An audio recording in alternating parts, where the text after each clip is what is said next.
Hey guys, yeah, this is Spencer from 1923. If you haven't watched, watch, but it's a little hardcore. But anyhow, you might want to fast forward in some places. So I know I had to. But anyhow, in this part two is part of my video that I put out last week that's titled Stop Copying Photos and Decide What Matters.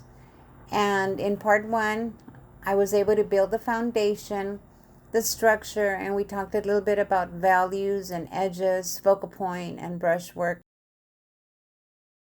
And now at this stage, I'm just refining. And this took me probably like about an hour or so.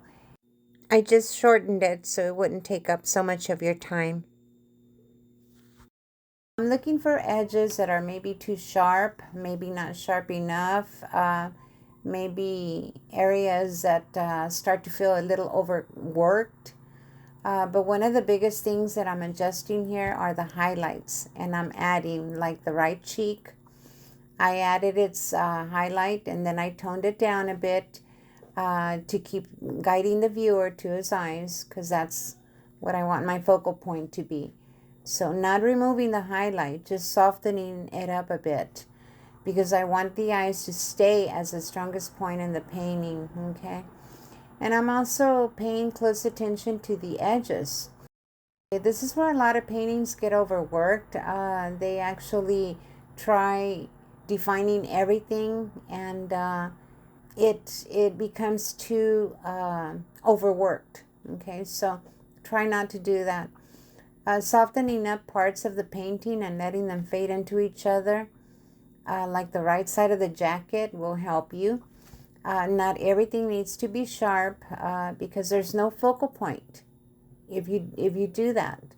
Okay, I also added a bit more depth than the reference on the shadow side, and these little small shifts are what actually keep your painting from feeling flat. So keep an eye out for that when you're ready to refine.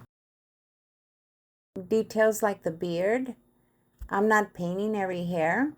Okay, I'm just suggesting it because the more you try to be perfect, everything at this stage, the more you start to lose the energy of the painting. And that's another way that you can usually overwork your painting. I've been painting for over 30 years, and it wasn't until recent that I started studying how to paint portraits and make my paintings feel alive.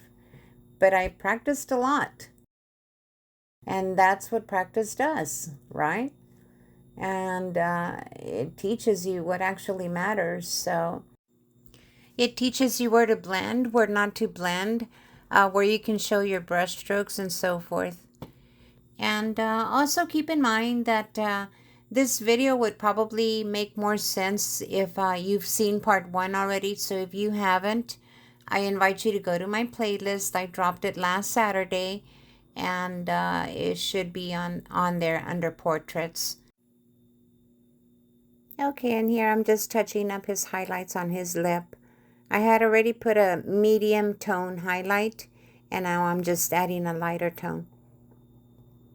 And now getting to the refinement and the hard edges on his focal point, which are his eyes. And sometimes it's a little hard when you are working with oils. And so you need to sometimes rest your hand because you're getting so small. So just try to balance your hand, and if you can't, you can use a maul stick, or you can use your pinky and just kind of rest on a little area, and then just go back and double check, make sure that it didn't smudge. Okay, and here I'm putting the final little touches on his highlights on his hair, and then I'm kind of bringing it down and to catch the side of his beard, his sideburns. And we cannot forget his scar.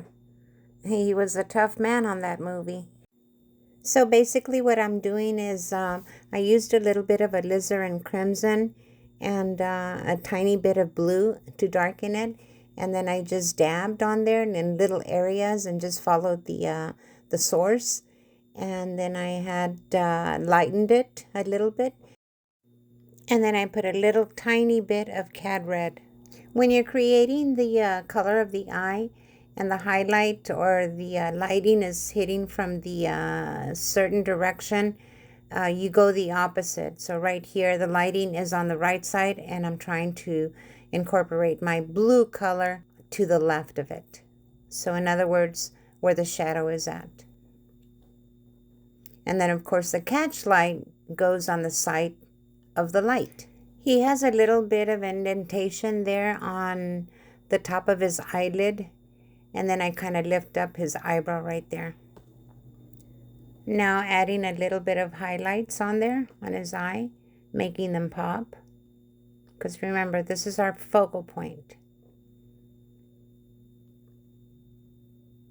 Okay, and then here I am actually creating the depth that he has on his cheek, and that gives him, it kind of builds his features, so can't leave that out. Giving him kind of like a slenderish type face.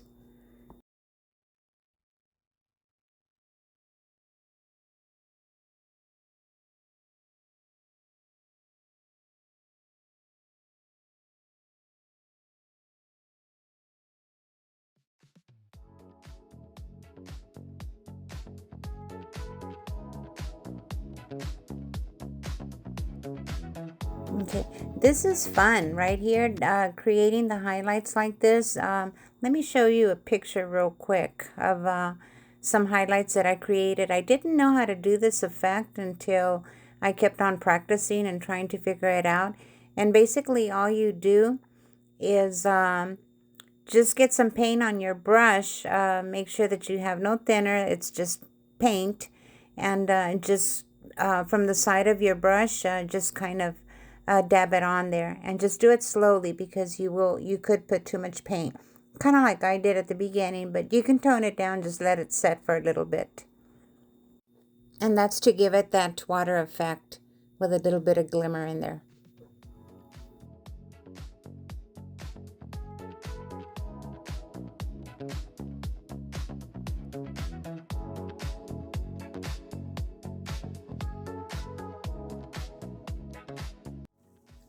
And that is pretty much it, you guys. So I hope you like this video, and if you'd like to see another one, I'll be putting one at the end of this end cap. And yeah, and so that's it. So if I can do it, you guys can do it. Just keep on practicing, and eventually you'll get the hang of it, and you'll start to understand how to apply your paints, when to apply more paint, less paint, when to use thinner, and where the depth looks better, and just all the details that are important. Okay guys, and the reason why I say to stop copying your references and decide what matters is because sometimes we see a photo, and we like it for certain reasons, and then we try to duplicate it artistically with our paints, and we're so intimidated because it's so perfect. Your reference is so perfect, and you think that that you have to do it exact. Well, I thought the same thing too. And it turns out that because you're transferring now into a different medium, and it's not a photo, it's a painting, you have to actually decide what matters. What is it that you like about the painting, the reference, and then translate it with your paints. And then don't worry about everything else. Just give it that impression. Otherwise, you'll be too intimidated to even start it, and frustrated if you don't capture it exact. Notice the jacket, it's not exact, but I don't care. I'm happy with my results. And here it is done. Give me your thoughts.